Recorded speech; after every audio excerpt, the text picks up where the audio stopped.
ತಾಲೂಕಿನ ಯಗವಕೋಟೆ ಗ್ರಾಮದ ಶ್ರೀ ವೀರನಾರಾಯಣ ಸ್ವಾಮಿ ದೇವಸ್ಥಾನಕ್ಕೆ ದಿನಾಂಕ 17/10/2025ರಂದು ಶ್ರೀನಿವಾಸಪುರ ಕ್ಷೇತ್ರದ ಮಾಜಿ ಶಾಸಕರು ಹಾಗೂ ಮಾಜಿ ವಿಧಾನಸಭಾಧ್ಯಕ್ಷರೂ ಆದ ಶ್ರೀ ಕೆ.ಆರ್. ರಮೇಶ್ ಕುಮಾರ್ ರವರು ಆಗಮಿಸಿ ಪೂಜೆ ಸಲ್ಲಿಸಿದರು.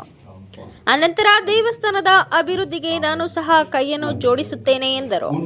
ಇನ್ನು ಈ ಸಂದರ್ಭದಲ್ಲಿ ದೇವಾಲಯ ಅಭಿವೃದ್ಧಿ ಕಮಿಟಿ ಅಧ್ಯಕ್ಷ ರವೀಂದ್ರ, ಕಾರ್ಯದರ್ಶಿ ರೆಡ್ಡಪ್ಪ ನಾಯ್ಡು, ಜಯಪ್ರಕಾಶ್, ಮಾಜಿ ತಾಲೂಕು ಪಂಚಾಯಿತಿ ಸದಸ್ಯರು ಸುರೇಶ್ ಬಾಬು, ನಾಗರಾಜ್, ರಾಚಯ್ಯ, ದೇವರಾಜ್ ರೆಡ್ಡಿ, ಕುರುಪಲಿ ಶಿವಣ್ಣ, ಗ್ರಾಮ ಪಂಚಾಯಿತಿ ಮಾಜಿ ಅಧ್ಯಕ್ಷರು ಶ್ರೀರಾಮರೆಡ್ಡಿ, ರೋಣೂರು, ರವಿ ಶೇಷಾದ್ರಿ, ಪುಷ್ಪಕುಮಾರ, ವೆಂಕಟಸ್ವಾಮಿ, ಜೆಪಿ ನರಸಿಂಹಪ್ಪ, ಮುನಿಸ್ವಾಮಿ ಉಪಸ್ಥಿತರಿದ್ದರು.